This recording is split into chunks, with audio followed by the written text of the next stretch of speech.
તો સમાચારને વિશેષમાં જોઈએ તો મહત્વપૂર્ણ સમાચાર પોરબંદરથી સામે આવી રહ્યા છે, જ્યાં પોરબંદર કોંગ્રેસમાં ભંગાણનો સિલસિલો યથાવત જોવા મળ્યો છે। પોરબંદરમાં કોંગ્રેસમાં ભંગાણનો સિલસિલો યથાવત, જ્યાં ગુજરાત પ્રદેશ યુવક કોંગ્રેસમાં મહામંત્રીનું રાજીનામું, જ્યાં મહામંત્રી પ્રદીપ ઓડેદરાએ રાજીનામું આપ્યું, ત્યારે ગીર સોમનાથ જિલ્લા યુવા કોંગ્રેસ પ્રભારીનું પણ રાજીનામું, જ્યાં યુવા કોંગ્રેસ પ્રભારી રાહુલ ચુડાસમાનું પણ રાજીનામું, ત્યારે અર્જુન મોઢવાડિયા બાદ પોરબંદર કોંગ્રેસમાં કડાકો જોવા મળ્યો, જ્યાં કોંગ્રેસમાં વધુ ભંગાણ સામે આવ્યું છે। તો મહત્વપૂર્ણ સમાચાર પોરબંદરથી સામે આવી રહ્યા છે, જ્યાં પોરબંદરમાં કોંગ્રેસમાં ભંગાણ જોવા મળ્યું। પોરબંદરમાં જે ભંગાણનો સિલસિલો યથાવત જોવા મળ્યો, ત્યારે ગુજરાત પ્રદેશ યુવક કોંગ્રેસમાં મહામંત્રીનું રાજીનામું, જ્યાં મહામંત્રી સંદીપ ઓડેદરાએ રાજીનામું આપ્યું। આ સાથે જ ગીર સોમનાથ જિલ્લા યુવા કોંગ્રેસ પ્રભારીનું પણ રાજીનામું, જ્યાં યુવા કોંગ્રેસ પ્રભારી રાહુલ ચુડાસમાનું રાજીનામું, ત્યારે અર્જુન મોઢવાડિયા બાદ પોરબંદર કોંગ્રેસમાં કડાકા જોવા મળ્યા કે જ્યાં એક બાદ એક રાજીનામાનો સિલસિલો પોરબંદરમાં યથાવત છે। ઉલ્લેખનીય છે કે લોકસભાનું જે ચૂંટણી નજીક આવી ગઈ છે, ઉમેદવાર જાહેર થઈ ગયા છે, જ્યાં પોરબંદરની સીટ ઉપર એક તરફ ભાજપ તરફથી મનસુખ માંડવિયાને ટિકિટ મળી છે, ત્યારે બીજી બાજુ કોંગ્રેસમાં પોરબંદર સીટ ઉપરથી લલિત વસોયાને ટિકિટ મળી છે। ત્યારે અર્જુન મોઢવાડિયાએ જે રાજીનામું ધરતા રાજકારણ જે ગરમાયું છે, જ્યાં રાજીનામાનો સિલસિલો યથાવત જોવા મળ્યો છે, જ્યાં યુથ કોંગ્રેસમાં રાજીનામું જોવા મળ્યું છે, ત્યારે આ સાથે જ સંવાદદાતા અશ્વિન ઠકરાર જોડાઈ ગયા છે। જી અશ્વિન, વાત કરવામાં આવે લોકસભાની ચૂંટણીના પડઘમ થઈ ગયા છે, ઉમેદવારો જાહેર થઈ ગયા છે પોરબંદર બેઠક ઉપર, ત્યારે યુવા કોંગ્રેસમાં ભંગાણનો સિલસિલો યથાવત જોવા મળ્યો છે। શું છે વધુ વિગત? જી અશ્વિન।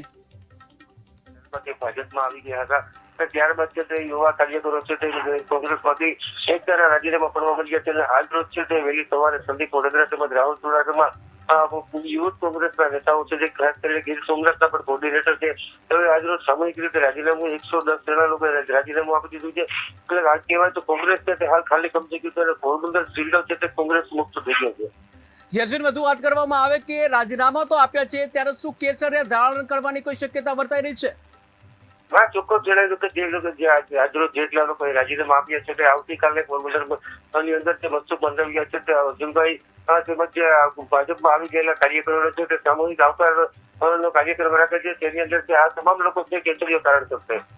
અશ્વિન, વધુ વાત કરવામાં આવે કે જે કેસરિયા ધારણ કરવાની પણ શક્યતા છે, ત્યારે આ બેઠક ઉપર એક તરફ જે મનસુખ માંડવિયા ભાજપ તરફથી છે, ત્યારે લલિત વસોયા જે સામે છે, ત્યારે શું છે પરિણામ ઉપર કેવી અસર રહેશે આ રાજીનામાથી?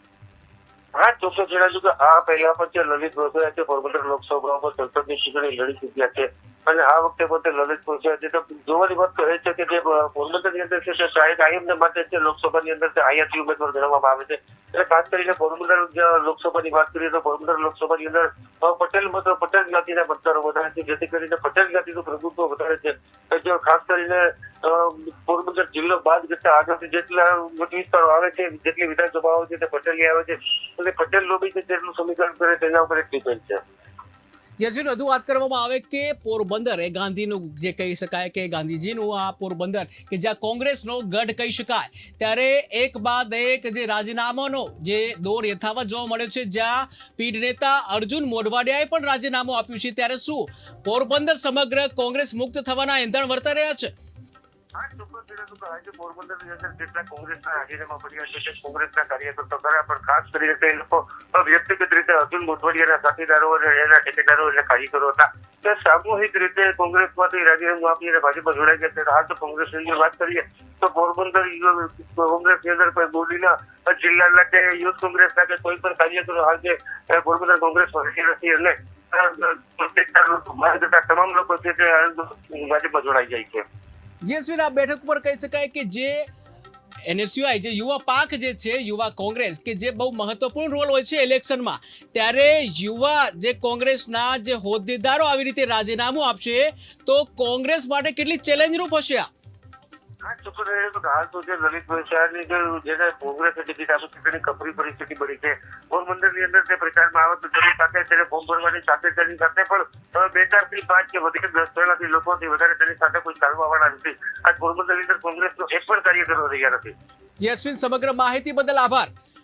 તો પોરબંદર કોંગ્રેસમાં ભંગાણ પડવાનો સિલસિલો યથાવત જોવા મળ્યો છે. ગુજરાત યુવક કોંગ્રેસના મહામંત્રીનું રાજીનામું, ત્યાં સાથે જે કહી શકાય યુવા કોંગ્રેસ પ્રભારી રાહુલ ચુડાસમાનું પણ રાજીનામું, જે અર્જુન મોઢવાડિયા બાદ જે પોરબંદર કોંગ્રેસમાં ભંગાણનો સિલસિલો યથાવત જોવા મળ્યો.